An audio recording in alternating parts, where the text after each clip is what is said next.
सोचिए जरा बिहार के वोटर्स के दिमाग में अभी सबसे बड़ा सवाल क्या घूम रहा होगा। सिंपल कि क्या हमारा नाम वोटर लिस्ट में है भी या नहीं, क्योंकि इलेक्शन कमीशन ऑफ इंडिया ने जो फाइनल इलेक्टोरल रोल्स रिलीज किए हैं उन्होंने पूरे सीन का गेम ही बदल दिया। और स्पेशली इसी कंटेक्स्ट में कि 7 अक्टूबर को एक बार फिर ये मुद्दा सुप्रीम कोर्ट में जस्टिस सूर्यकांत की बेंच के सामने आने वाला है, जो डिसाइड कर सकते हैं कि क्या ईसीआई के इतने एफर्ट्स के बाद भी सुप्रीम कोर्ट इस पूरे प्रोसेस को इलीगल डिक्लेयर करके सेट असाइड कर सकती है। तो अब कुछ सवाल और उठते हैं कि क्या ईसीआई ने सुप्रीम कोर्ट के गाइडलाइंस को प्रॉपर्ली फॉलो किया है या नहीं, या फिर इलीगल स्टेप्स उठाते हुए एसआईआर स्पेशल इंटेंसिव रिवीजन को कंटिन्यू किया। इस वीडियो में यही समझने की कोशिश करेंगे। जून 24, 2025 तक बिहार की वोटर लिस्ट में 7.89 करोड़ नेम्स थे, लेकिन जब अगस्त 1 को ड्राफ्ट लिस्ट रिलीज हुई तो सीधा गिरकर 7.24 करोड़ बचे थे। मतलब एक ही झटके में 65 लाख लोग हटा दिए गए थे, जिसने कि देश में काफी हो हल्ला मचा दिया था।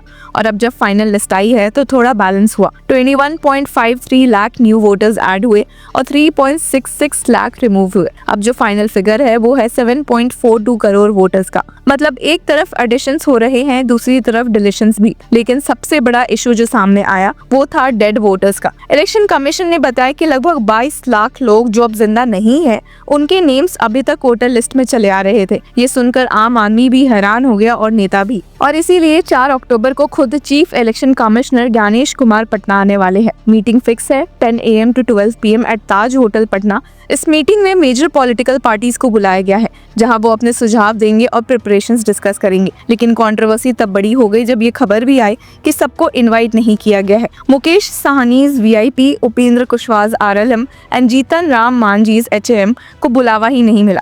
अब सोचिए, इलेक्शन से पहले ही कुछ पार्टीज अपने आप को इग्नोर्ड फील कर रही होगी। अब ईसीआई का कहना है कि ये सारा स्पेशल इंटेंसिव रिवीजन 22 साल बाद हुआ है। स्टेटमेंट में क्लियरली कहा गया कि no eligible voter to be left out and no ineligible person to be included in the electoral roll. यानी एम ये है कि हर जेन्युइन वोटर लिस्ट में हो और जो डुप्लीकेट, माइग्रेटेड या डिसीज्ड है उन्हें हटा दिया जाए। और अब कंट्रोवर्सी के रूट पे चलते हैं, डेड वोटर्स। बिहार के रिवीजन प्रोसेस में सबसे ज्यादा डिस्कशन इसी पे हुआ। कांग्रेस लीडर राहुल गांधी ने तो बिहार में एक टी पार्टी तक रखी थी उन लोगों के साथ जिनके नेम्स वोटर लिस्ट से डिलीट हो गए थे और उन्हें डेड मार्क कर दिया गया था। उन्होंने कहा कि पूरा प्रोसेस एक तरह का वोट थेफ्ट है। लेकिन ईसीआई का डिफेंस सिंपल था। ज्ञानेश कुमार ने खुद कहा कि unless people report deaths in their families, booth level officers have no way of knowing about such cases.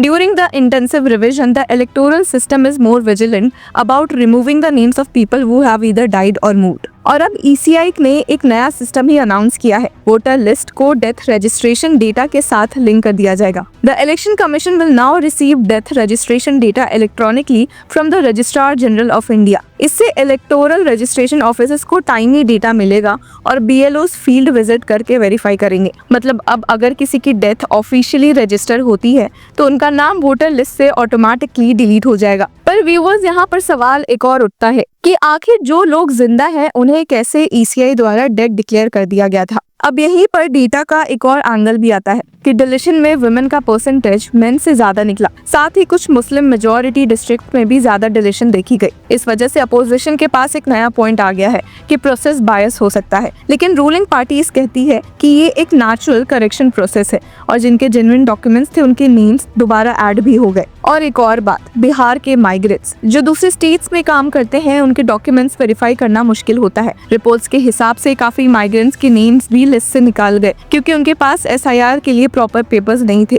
ये भी एक बड़ा इशू बन रहा है। अब आप देख रहे हैं कि एक तरफ ईसीआई ट्रांसपेरेंसी और एक्यूरेसी की बात कर रही है, दूसरी तरफ पॉलिटिकल पार्टीज अपने अपने नैरेटिव्स बना रहे हैं और वोटर्स बेचारे कंफ्यूजन में हैं कि उनका नाम बचा है या नहीं। अब बात करते हैं पॉलिटिकल रिएक्शंस की, तो BJP spokesperson Neeraj Kumar ने ओपनली कहा कि we welcome the final voter list of Bihar after the SIR has been completed successfully. This will increase transparency in elections. JDU के MLC और स्पोक्स पर्सन ने भी अपोजिशन को टारगेट करते हुए बोला, the opposition parties were raising a finger against the EC with the slogan of vote चोरी।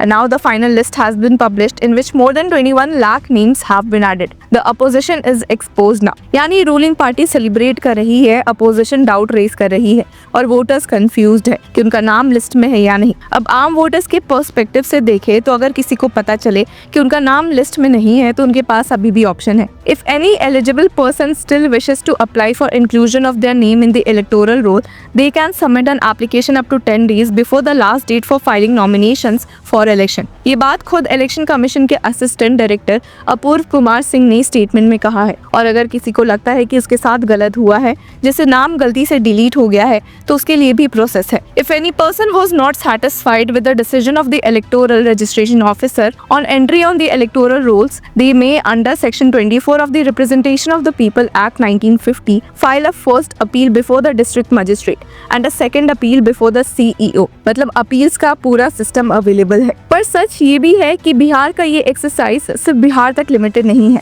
ECI का प्लान है कि इस मॉडल को दूसरे स्टेट्स में भी इम्प्लीमेंट किया जाए। मतलब जो अभी बिहार में घोस्ट वोटर्स को क्लीन किया गया है, वही काम देश भर में होगा। और जब रजिस्ट्रार जनरल ऑफ इंडिया के डेटा के साथ वोटर लिस्ट लिंक हो जाएगी तो फ्यूचर में इलेक्शंस और ज्यादा ट्रांसपेरेंट बन सकते हैं। लेकिन तब तक के लिए बिहार एक टेस्ट केस है। 7.42 करोड़ का फाइनल फिगर है और इस बार का इलेक्शन उसी बेस पर होगा। इसलिए चीफ इलेक्शन कमिश्नर का 4 अक्टूबर का मीटिंग क्रूशियल भी है। यहाँ पर पार्टीज अपने कंसर्न्स रखेंगे और ECI अपना स्टैंड क्लियर करेगा। लेकिन क्योंकि कुछ पार्टीज को इन्वाइट नहीं किया गया है, वो अपने सपोर्टर्स के सामने इसको एक पॉलिटिकल स्नब के तौर पर दिखा सकते हैं। और अगर आप बिहार के पॉलिटिक्स को थोड़ा क्लोजली फॉलो करते हैं तो आप जानते हैं कि कास्ट इक्वेशंस, माइग्रेंट वोटर्स और मार्जिनलाइज्ड कम्युनिटीज के वोट्स ही सबसे ज्यादा मैटर करते हैं। अगर उनके नाम डिलीट हो गए हैं या डिले से ऐड हुए हैं तो इसका डायरेक्ट इम्पैक्ट सीट्स पर दिखेगा। तो आज की सिचुएशन कुछ ऐसी है। फाइनल वोटर लिस्ट में 7.42 करोड़ नेम्स है, 21.53 लाख नए ऐड हुए हैं, 3.66 लाख हटा दिए गए हैं, लगभग 22 लाख डेड वोटर्स आइडेंटिफाई किए गए। और अभी भी अगर आपका नाम मिसिंग है तो आपको एक और चांस है अप्लाई करने का। और इस सारे हंगामे के बीच आम वोटर के लिए सबसे जरूरी है एक काम, अपना नाम लिस्ट में चेक करना। जैसे बिहार के chief electoral officer Vinod Singh Gunjiyal ने कहा है, voters could check their details on voters.eci.gov.in। अगर एक लाइन में समझना हो तो बिहार का ये इलेक्शन सिर्फ एक पॉलिटिकल लड़ाई नहीं है, बल्कि एक battle for clean and updated democracy है। और 22 साल बाद हुई ये वोटर लिस्ट क्लीनिंग एक्सरसाइज पूरे देश के लिए एक नया प्रेसिडेंट सेट कर रही है। तो व्यूअर्स, आपकी क्या राय है हमें कमेंट सेक्शन में जरूर बताएं और तब तक के लिए कीप फॉलोइंग लॉ चक्रा।